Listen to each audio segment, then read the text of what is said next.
शांति 14 मई 2024 बाबा के महावाक्य। मीठे बच्चे, आत्म अभिमानी बनो। मैं आत्मा हूँ, शरीर नहीं। यह है पहला पाठ।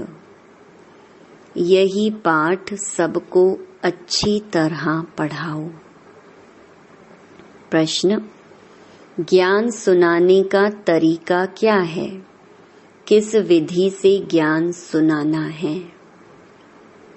उत्तर: ज्ञान की बातें बड़ी खुशी खुशी से सुनाओ, लाचारी से नहीं।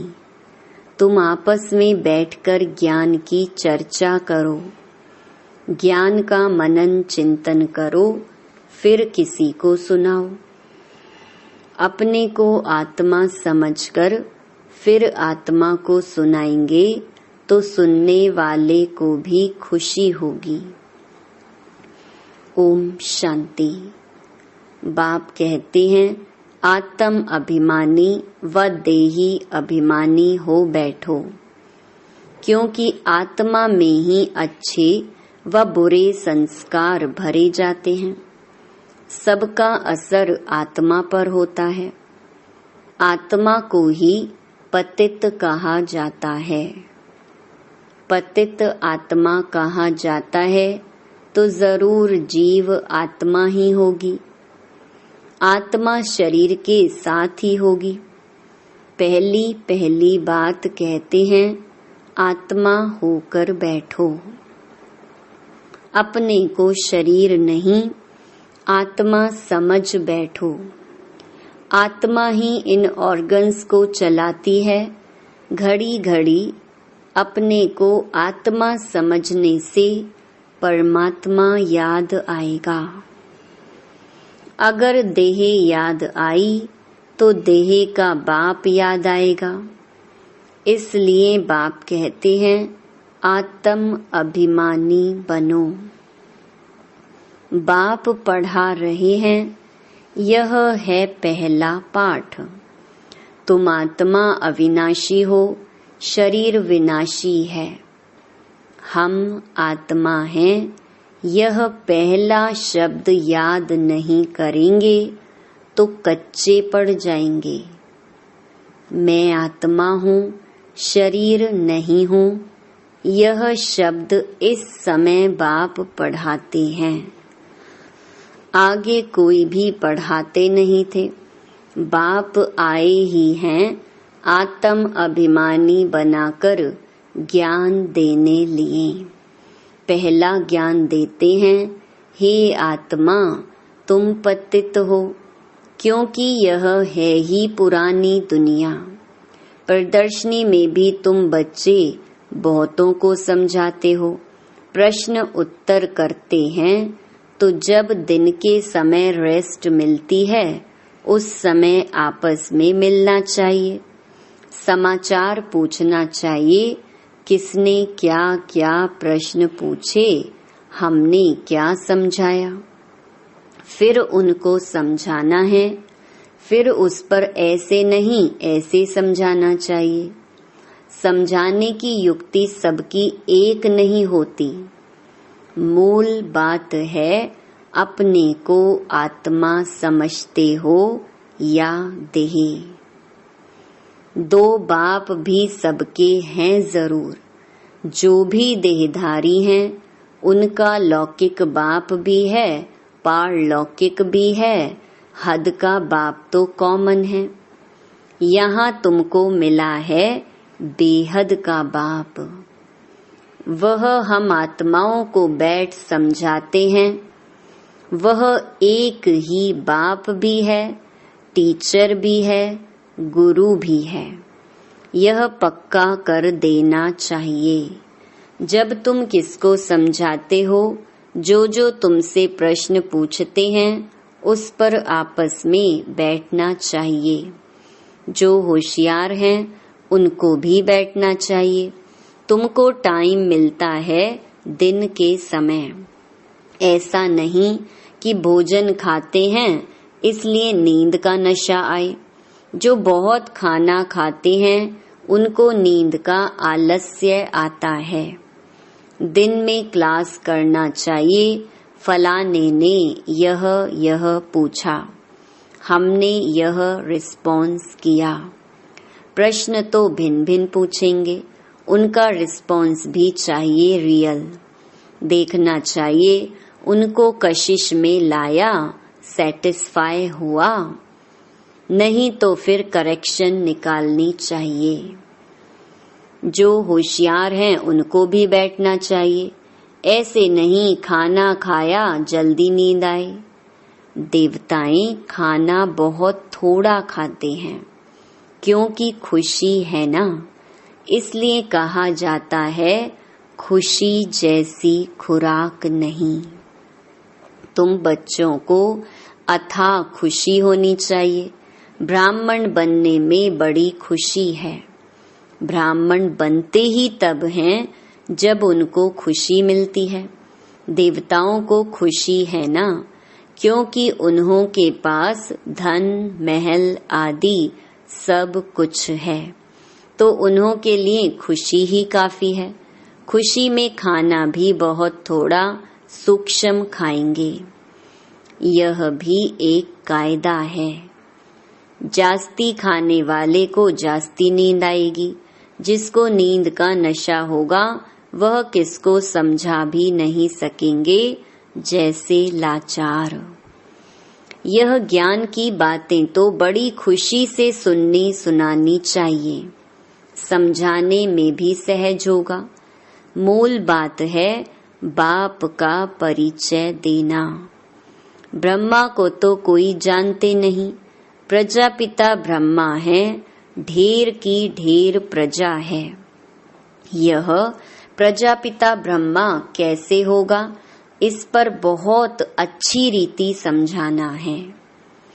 बाप ने समझाया है, इनके बहुत जन्मों के अंत के भी अंत में वानप्रस्थ अवस्था में मैं प्रवेश करता हूँ। नहीं तो रथ कहाँ से आए? रथ गाया हुआ ही शिव बाबा के लिए हैं। रथ में कैसे आते हैं? उसमें मूंझते हैं। रथ तो जरूर चाहिए। श्री कृष्ण तो हो ना सके तो जरूर ब्रह्मा द्वारा समझाएंगे, ऊपर से तो नहीं बोलेंगे। ब्रह्मा कहाँ से आया? बाप ने सुनाया है, मैं इनमें प्रवेश करता हूँ जिसने पूरे 84 जन्म लिए हैं। यह खुद नहीं जानते, मैं सुनाता हूँ। श्री कृष्ण को तो रथ की दरकार ही नहीं। श्री कृष्ण कहने से फिर तो भागीरथ गुम हो जाएगा। श्री कृष्ण को भागीरथ नहीं कहा जाता। उनका तो पहला जन्म है प्रिंस का। तो बच्चों को अंदर में विचार सागर मंथन करना चाहिए। यह तो बच्चे जानते हैं, वह बातें तो नहीं हैं जो शास्त्रों में लिख दी हैं। बाकी यह तो ठीक है, विचार सागर मंथन किया हुआ कलश लक्ष्मी को दिया है। उसने फिर औरों को अमृत पिलाया, तब स्वर्ग के गेट खुले। परंतु परमपिता परमात्मा को तो विचार सागर मंथन करने की दरकार ही नहीं। वह तो बीज रूप है, उनमें नॉलेज है, वही जानते हैं। तुम भी जानते थे, अभी यह अच्छी रीति समझाना जरूर है। समझने बिगर देवता पद कैसे पाएंगे? बाप समझाते हैं, आत्माओं को रिफ्रेश करने लिए। बाकी तो कुछ भी जानते नहीं। बाप आकर समझाते हैं, अभी तुम्हारा लंगर भक्ति मार्ग से उठा, अब ज्ञान मार्ग में चला है। बाप कहते हैं, मैं तुमको जो ज्ञान देता हूँ वह प्रायलोप हो जाता है। एक है निराकार, दूसरा है साकारी बाप। समझाया तो बहुत अच्छा जाता है, परंतु माया ऐसी है जो कशिश कर गंध में ले जाती है। पतित बन पड़ते हैं। बाप कहते हैं, बच्चे तुम काम चिता पर चढ़ एकदम कब्रिस्तान में आ गई हो। फिर यहाँ ही परिस्तान होगा जरूर। आधा कल्प परिस्तान चलता है, फिर आधा कल्प कब्रिस्तान चलता है। अभी सब कब्र दाखिल होने हैं। सीढ़ी पर भी अच्छी रीति समझा सकते हो। यह है ही पतित राज्य, इसका विनाश जरूर होना है। इस धरनी पर अभी कब्रिस्तान है, फिर यही धरनी चेंज हो जाएगी, अर्थात आयरन एजेड से गोल्डन एजेड दुनिया होगी। फिर 2 कला कम होंगी। तत्वों की भी कला कम होती जाती है, तो फिर उपद्रव मचाते हैं। तुम सभी को अच्छी रीति समझाते हो। अगर नहीं समझते तो गोया कौड़ी मिसल है, कोई वैल्यू नहीं है। यह वैल्यू तो बाप बैठ बतलाते हैं। गाया भी जाता है, हीरे जैसा जन्म। तुम भी पहले बाप को नहीं जानते थे, तुम कौड़ी जैसे थे। अभी बाप आकर हीरे जैसा बनाते हैं। बाप से ही हीरे जैसा जन्म मिलता है, फिर कौड़ी जैसे क्यों बन पड़ते हो? तुम ईश्वरीय संतान हो ना। गायन भी है, आत्माएं परमात्मा अलग रहे बहुकाल। जब वहाँ शांति धाम में है तो उस मिलन में कोई फायदा नहीं होता। वह तो सिर्फ पवित्रता व शांति का स्थान है। यहाँ तो तुम जीवात्माएं हो और परमात्मा बाप उनको अपना शरीर नहीं है। वह शरीर धारण कर तुम बच्चों को पढ़ाते हैं। तुम बाप को जानते हो और कहते हो बाबा। बाप कहेंगे ओ बेटे। लौकिक बाप भी कहेगा ना, हे बाल बच्चे आओ तो तुमको टोली खिलाऊं। झट सब भागेंगे। यह बाप भी कहते हैं, बच्चे आओ तो तुमको वैकुंठ का मालिक बनाऊं। तो जरूर सब भागेंगे। पुकारते भी हैं, हम पतितों को पावन बनाकर पावन दुनिया का मालिक बनाओ। पावन दुनिया विश्व का मालिक बनाने आओ। अब निश्चय है तो मानना चाहिए। बुलाया भी बच्चों ने है, हम आते भी बच्चों के लिए हैं। बच्चों को ही कहते हैं, तुमने बुलाया है, अब मैं आया हूँ। पतित पावन भी बाप को ही कहते हैं ना। गंगा आदि के पानी से तुम पावन बन नहीं सकते। आधा कल्प तुम भूल में चले हो, भगवान को ढूंढते हो, परंतु किसको भी समझ में नहीं आता है। बाप कहते हैं, हे बच्चों। तो बच्चों का भी उस उल्लास से निकलना चाहिए, हे बाबा। परंतु इतना उल्लास से निकलता नहीं है। इसको देही अभिमान कहा जाता है, ना कि देही अभिमानी। तुम अभी बाप के सम्मुख बैठे हो। बेहद के बाप को याद करने से बेहद की बादशाही भी जरूर याद आएगी। ऐसे बाप को कितना प्यार से रिस्पॉन्स करना चाहिए। बाप तुम्हारे बुलाने से आया है। ड्रामा अनुसार 1 मिनट भी आगे पीछे नहीं हो सकता। सभी कहते हैं, ओ फादर रहम करो, लिबरेट करो। हम सब रावण की जंजीरों में हैं, आप हमारे गाइड बनो। तो बाप गाइड भी बनते हैं, सब उनको बुलाते हैं, ओ लिबरेटर, ओ गाइड, आकर हमारा गाइड बनो, हमको भी साथ ले चलो। अभी तुम संगम पर खड़े हो, बाप सतयुग की स्थापना कर रहे हैं। अभी है कलयुग, करोड़ों मनुष्य हैं। सतयुग में तो सिर्फ थोड़े देवी देवता ही थे, तो जरूर विनाश हुआ होगा। वह भी सामने खड़ा है, जिसके लिए गायन है, साइंस घमंडी कितना बुद्धि से अक्ल निकालते रहते हैं।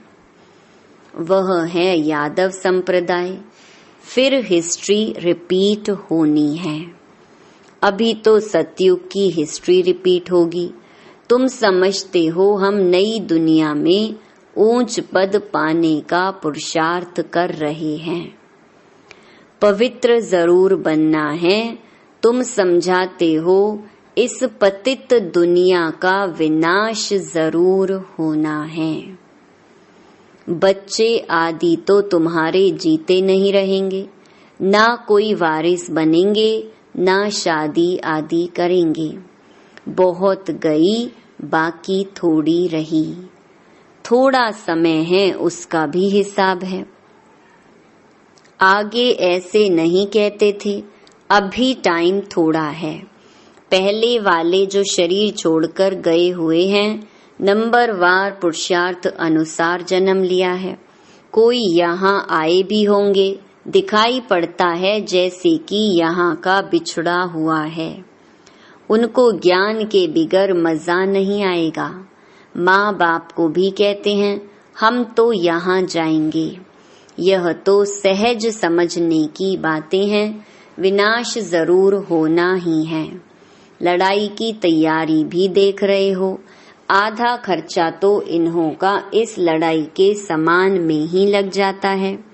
एरोप्लेन आदि कैसे बनाते हैं, कहते हैं घर बैठे भी सारे खलास हो जाएंगे। ऐसी ऐसी चीजें बनाते रहते हैं, क्योंकि हॉस्पिटल आदि तो रहेंगे नहीं। ड्रामा में यह भी जैसे बाप के इशारे मिलते हैं, वह भी ड्रामा में नोंद है। समझते हैं ऐसा ना हो जो बीमार पड़ जाएं। मरना तो सबको जरूर है। राम गयो रावण गयो, जो योग में रह आयु बढ़ाते होंगे उनकी जरूर बढ़ेगी। अपनी खुशी से शरीर छोड़ देंगे। जैसे मिसाल बताते हैं, ब्रह्म ज्ञानी हैं, वह भी ब्रह्म में जाने के लिए ऐसे खुशी से शरीर छोड़ते हैं। परंतु ब्रह्म में कोई जाते नहीं, न पाप करते हैं। पुनर्जन्म फिर भी यहाँ लेते हैं। पाप कटने की युक्ति बाप बतलाते हैं कि माँ में कम याद करो और कोई को याद नहीं करना है। लक्ष्मी नारायण को भी याद नहीं करना है। तुम जानते हो इस पुरुषार्थ से हम यह पद पा रहे हैं। स्वर्ग की स्थापना हो रही है। हम पढ़ रहे हैं यह पद पाने के लिए, नंबरवार पुरुषार्थ अनुसार। उन्हों की जो डिनेस्टी चलती है वह बाप ने संगम पर अभी स्थापन की है। तुम भाषण भी ऐसा करो जो एक्यूरेट किसी की भी बुद्धि में बैठ जाए। इस समय हम ईश्वरीय संप्रदाय और प्रजापिता ब्रह्मा की मुख वंशावली भाई बहन हैं। हम आत्माएं सब भाई भाई हैं।